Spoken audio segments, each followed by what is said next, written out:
Livro Os Dois Tipos de Fé, de E.W. Kenyon.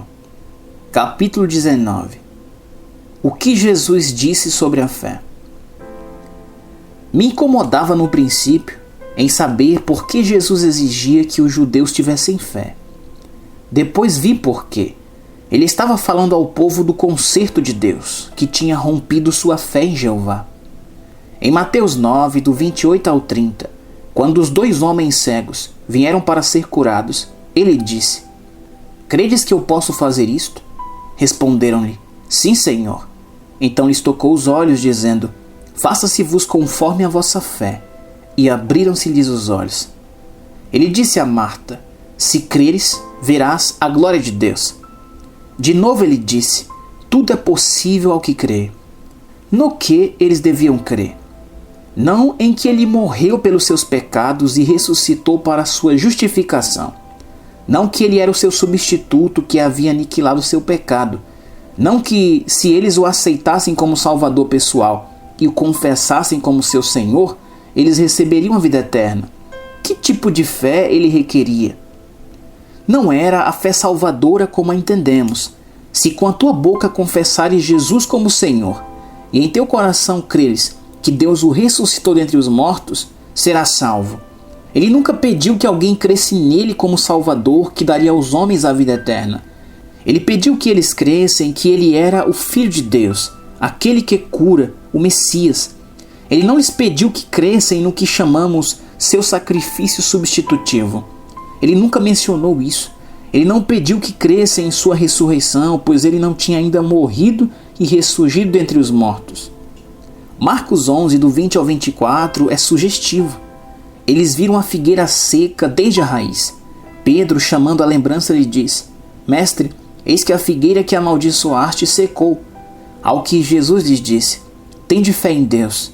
Então ele disse: "Porque em verdade vos afirmo que se alguém disser a este monte: ergue-te e lança-te no mar, e não duvidar no seu coração, mas crer que se fará o que diz, assim será com ele. Por isso vos digo que tudo quanto em oração pedirdes, crede que o recebestes, e será assim convosco." Aqui ele não está falando à igreja, está falando aos judeus sob a primeira aliança.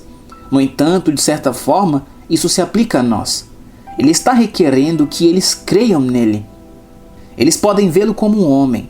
Eles veem seus milagres. Ele alimentou a multidão. Ele transformou a água em vinho. Ele andou sobre o mar. Ele dominou sobre os ventos e as ondas. Ele ressuscitou dos mortos. Os judeus lhe disseram em João 6,29: "Que sinal fazes para que o vejamos e creiamos em ti?" A fé deles era a fé do conhecimento pelos sentidos. Eles criam no que viam ou ouviam. João 20, do 24 ao 29, é a história da incredulidade de Tomé. Ele dizia: "Se eu não vir nas suas mãos o sinal dos cravos, e ali não puser o dedo e não puser a mão no seu lado, de modo algum acreditarei." 8 dias depois disso, Jesus apareceu de repente a Tomé e disse: "Põe aqui o dedo e vê as minhas mãos. Chega também a mão e põe-na no meu lado. Não sejas incrédulo, mas crente." Jesus não estava pedindo a Tomé que cresse que ele havia ressuscitado dentre os mortos porque havia aniquilado seu pecado. Na verdade, ele estava desafiando a fé do conhecimento pelos sentidos que cresce nele. A fé de Tomé estava nos sentidos, no que ele podia ver, sentir e ouvir. Você pode entender que ninguém que andava com Jesus tinha fé no sentido ao qual Paulo se refere no livro de Romanos. Jesus nunca exigiu que alguém cresce nele como o Salvador que iria morrer e ressuscitar por sua justificação. Em João 11:27, Marta disse a Jesus: "Tenho crido que tu és o Cristo, o Filho de Deus que devia vir ao mundo." Esta não é uma confissão de salvação. Se Marta confessasse salvação de pecado, ela teria dito: "Sim, mestre, creio que tu és o Filho de Deus. Creio que vais morrer por meus pecados e ressurgir de novo para a minha justificação." João capítulo 20, versículo 9 diz: "Pois ainda não tinham compreendido a Escritura, que era necessário ressuscitar ele dentre os mortos." Depois que ele ressuscitou dentre os mortos, ninguém expressou fé nele como Salvador do pecado, doador da vida eterna e autor do novo nascimento. Eles só criam que ele ressuscitou dentre os mortos. A revelação paulina teria que chegar antes que este conhecimento de Cristo como substituto e o conhecimento da nova criação pudessem ser conhecidos. Jesus disse: "Quando vier, porém, o Espírito da verdade, ele vos guiará a toda a verdade, porque não falará por si mesmo, mas dirá tudo o que tiver ouvido e vos anunciará as coisas que hão de ver."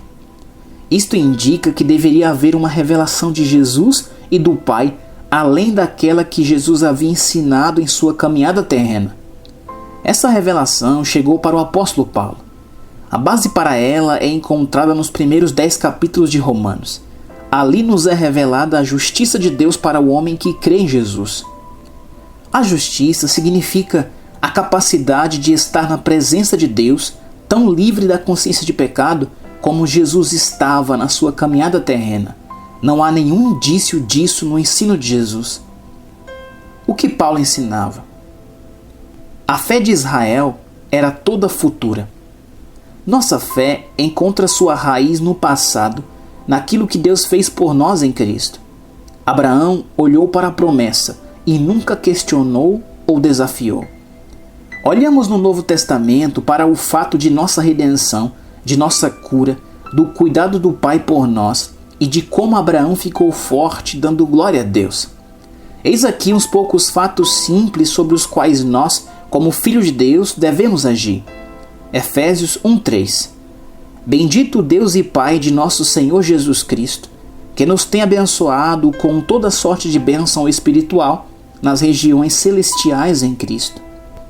Isso significa que, no momento em que aceitamos Jesus Cristo como nosso Salvador e o confessamos como nosso Senhor, tudo o que Deus realizou em Cristo nos pertence, é nosso.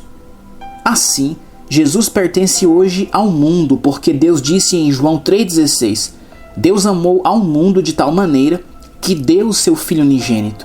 Deus deu Jesus ao mundo. O homem não salvo não precisa pedir Jesus como Salvador. Jesus pertence ao homem não salvo. O Pai nunca tomou de volta esse dom.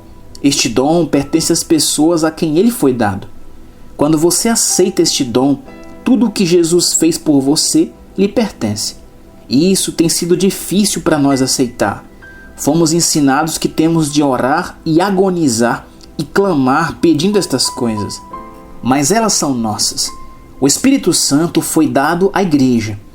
Lucas 11:13 diz: Ora, se vós que sois maus, sabeis dar boas dádivas aos vossos filhos, quanto mais o Pai Celestial dará o Espírito Santo àqueles que lhe o pedirem.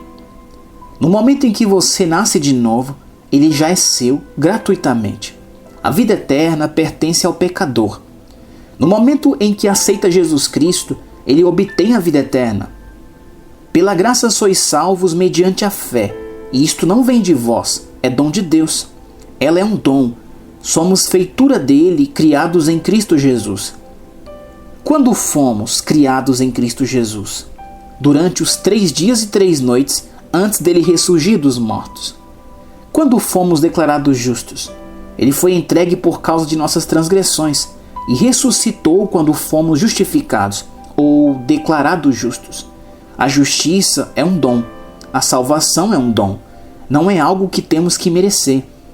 Na revelação em que Deus deu a Paulo, ele exigiu que o pecador tivesse fé no que ele fez em Cristo por ele. O pecador precisa crer que Jesus morreu por seus pecados e que ressurgiu dentre os mortos. A revelação paulina declara que, depois que você creu, o problema da fé não é levantado novamente, pois todas as coisas lhe pertencem. Você não precisa exercitar a fé para obter o que é seu. Somente é necessário saber que elas pertencem a você.